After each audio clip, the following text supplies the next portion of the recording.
Hi, this is Remembering the Past, the show where we talk about people who've died recently who've had a profound effect on our history, our society, or our culture.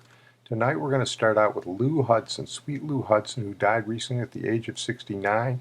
He was one of the great two-guard shooting guards in NBA and college history. He was born in Greensboro, North Carolina, but he migrated up north to play his college ball at the University of Minnesota and became one of the great players in Gopher history. In 1966, he was an All-American at the University of Minnesota, and in 1994, his number 14 was retired by the university. He went on to the NBA and was on the All-Rookie team in 1967, and he was a six-time All-Star for the St. Louis Hawks, who then became the Atlanta Hawks. He was a great shooter, a great offensive player, a consistent 20-point-a-game scorer. He's not in the Hall of Fame, but he should be. He's about as close as you can get without being there. He never won a championship because his teams were always overshadowed by better teams in the NBA, but he was an integral member of a lot of good teams with St. Louis and Atlanta. Here's a report on Sweet Lou Hudson. One of just 3 players from the Hawks franchise to have their number retired, Lou Hudson has died at the age of 69.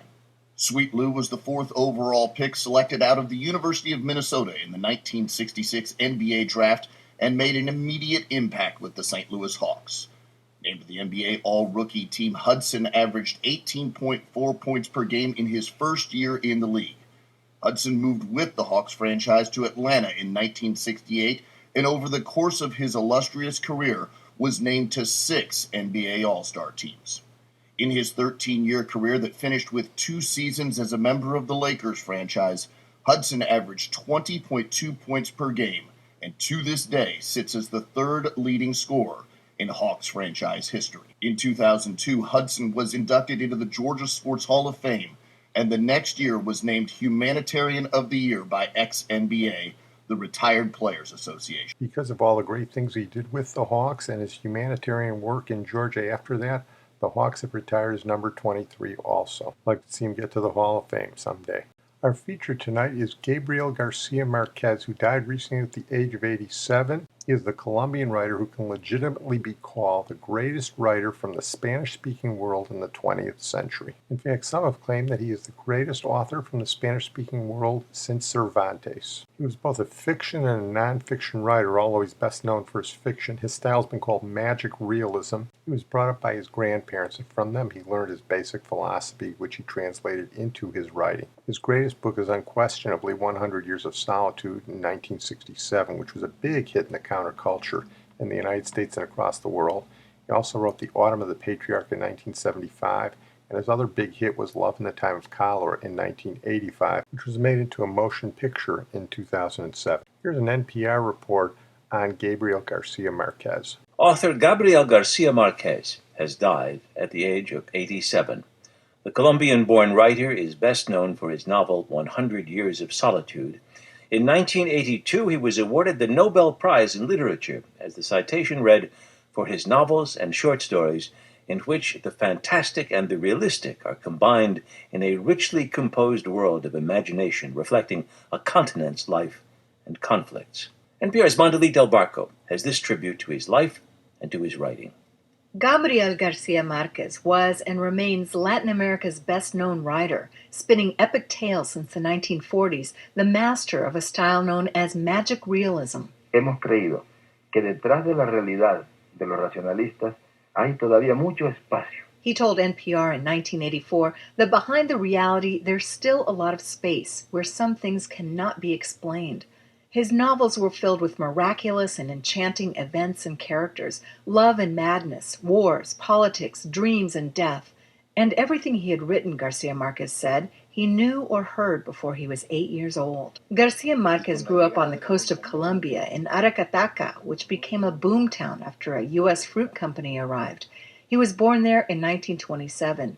He said his writing was forever shaped by the grandparents who raised him as a young child. Había una verdadera dicotomía en mí, porque por una parte tenía durante... There was a real dichotomy in me, because on one hand, during the day, there was the world of my grandfather, a world of stark reality, of civil wars he told me about, since he had been a colonel in the last civil war. And then, on the other hand, there was the world of my grandmother, which was full of fantasy, completely outside of reality. His grandfather, grandmother, their stories, and their town became the raw material for his most famous work, 100 Years of Solitude. Here's a passage read by actor Hector Elizondo. All the inhabitants ran out into the street and saw Aureliano Triste waving from a locomotive. And in a trance, they saw the flower-bedecked train which was arriving for the first time 8 months late. The innocent yellow train that was to bring so many ambiguities and certainties, so many pleasant and unpleasant moments, so many changes, calamities, and feelings of nostalgia to Macondo. I think 100 Years of Solitude is a towering book of enormous influence worldwide. And it is also as close as one could get to a perfect book. Ilan Stavans wrote a biography of the author's early years, including the time Garcia Marquez spent as a newspaper journalist. He was a nobody. He was really an unknown journalist and author of short stories, just beginning to make his career. He was, at that point, coming close to 40. And the fame and celebrity and this standing that he has as a literary giant of the 20th century really all coalesced in that particular moment when the book was published. It was a unique moment in time, and 100 Years of Solitude struck a chord, says another Garcia Marquez biographer, Gerald Martin. You had to be in the 1960s. You had to be in the world of the Beatles and Third World Revolution, psychedelia, lots of things, to understand now what impact the first page of that book had. It just seemed to be a kind of writing that everybody had been waiting for. They didn't know they were waiting for it till it came. It was just one of those zeitgeist things. Many years later, as he faced the firing squad, Colonel Aureliano Buendia was to remember that distant afternoon when his father took him to discover ice. The first two lines, the first time you read them, you just felt, I've read this before. Where's this come from? Which is what he felt when he first himself thought up the first line of the book. Garcia Marquez was among what's known as Latin America's literature boom of the 1960s and 70s, along with Mexican writer Carlos Fuentes and Peruvian author Mario Vargas Llosa, with whom Garcia Marquez differed sharply in his political beliefs. The Colombian got his leftist leanings from his grandfather. They, too, shaped his writing. Yo trabajo fundamentalmente sobre la realidad que conozco, sobre la realidad de América Latina. I write mostly about the reality I know, about the reality of Latin America. Any interpretation of this reality in literature must be political. I cannot escape my own ideology when I interpret reality in my books. It's inseparable. His 10 novels include Autumn of the Patriarch, about a Latin American dictator, but they also include the lifelong love story of two elderly people married to others. Love in the Time of Cholera was made into a film in 2007. Fermina, I have waited for this opportunity for 51 years, 9 months, and 4 days. That is how long I have loved you, from the first moment I cast eyes on you until now.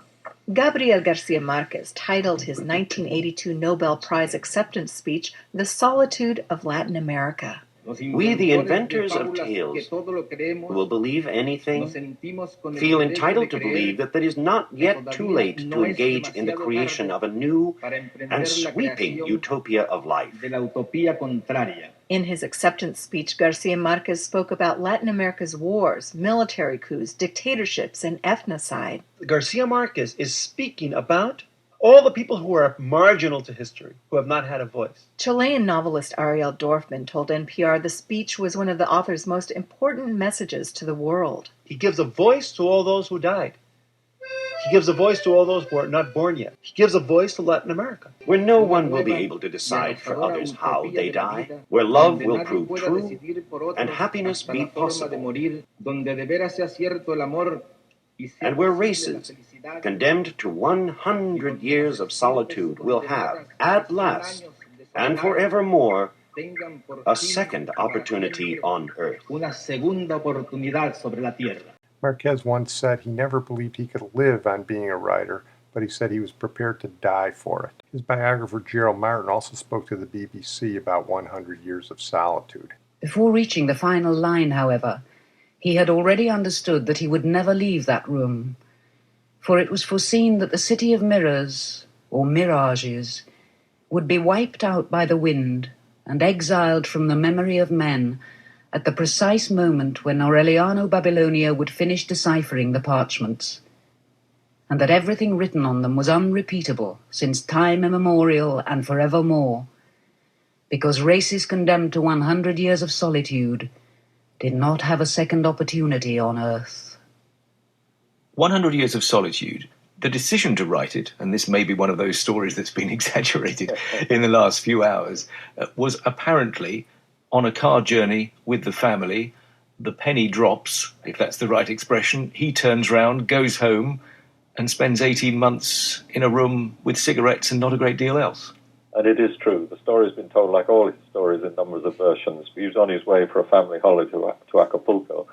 And it was a book that he really needed to write it then, because as a matter of fact, other Latin American writers had caught him up. If he'd written the book in 1960, then he would have been the man who started the Latin American boom. But what he was the man who made it visible. And he was getting desperate because he'd already written several very good books. No One Writes to the Colonel is an absolute classic, which he wrote in the late 50s. But no one in Latin America knew about that. He'd been talking even about giving up literature, just turning to the movies or sticking with journalism. And suddenly, and I think if you read 100 Years of Solitude, it seems to me now, I've talked about him being in this sort of cybernetic age. It's almost as if the book was downloaded. That's what he said. He said that all of a sudden he saw the whole book. He'd never been able to see it properly. It was always something he was searching for. It was something he felt. He knew the first line. He knew where he was going to start. And it was just a question of seeing whether he could keep calm enough and clear enough to write it, which he did over the next 12 months back in Mexico City, where he's just died. Finally, Gerald Martin on Marquez's literary legacy. Well, he's called a magical realist, which he was, if it means anything, which I think it does. But I think he's magical in the sense that if we think of some of the great writers, nearly all of them exceptional rather than typical. If you think of Rabelais or Cervantes or indeed Gulliver's Travels, those kinds of books, I think that's where he's going to be placed. He's going to be placed in among those kind of eccentric works which somehow seem written almost for children because they're so magical and extraordinary. I've absolutely no doubt that he's going to be one of those writers. He found a way of turning himself not only into an obviously great writer, how great we still don't know, but personally I think very great. But he somehow devised a personality to go with it. So in a way he was like one of these people like Chaplin, for example, or Picasso. They also have the way of managing the world publicity and making ordinary people feel that what they do is important and that somehow they speak to them. The other thing is that he's almost the only example of a writer from an actual village in a third world country who somehow had to make that village meaningful to people from all other cultures. I think what he managed to do was to find a way, a language, to persuade people everywhere we really do live in a global village. He was really a writer who almost anticipated the internet. I'm going to close on that note. I want to thank my producer, Sid Tepps, and we're going to close with Richard Black, who died at the age of 92. Richard Black was a commercial artist who drew two of the most well-known figures of 20th century America. One was Smokey the Bear for the Interior Department. By the way, did you know that Smokey the Bear had the same middle name as Alexander the Great? That's right, the. But Richard Black's opus magnum was for Procter & Gamble, who contacted him in the mid-50s about drafting a marketing character for their new household cleaner. He developed a bald genie. I have to believe that it had something to do with Yul Brynner because The King and I was popular around them. And his character was Mr. Clean. Mr. Clean went on the market in 1958, and within 6 months it was the largest selling household cleaner in the world. Its popularity was in large part due to that genie that Mr. Black drew, who brought magic in a bottle, and that unforgettable jingle which we'll close with tonight. Meet Mr. Clean, Procter & Gamble's new all-purpose liquid cleaner. Mr. Clean gets rid of dirt and grime and grease in just a minute. Mr. Clean will clean your whole house and everything that's in it. Can he clean the fixer freezer? Well, no one does it easier. Can he help clean laundry too? Why, there's nothing he can't do. Mr. Clean gets rid of dirt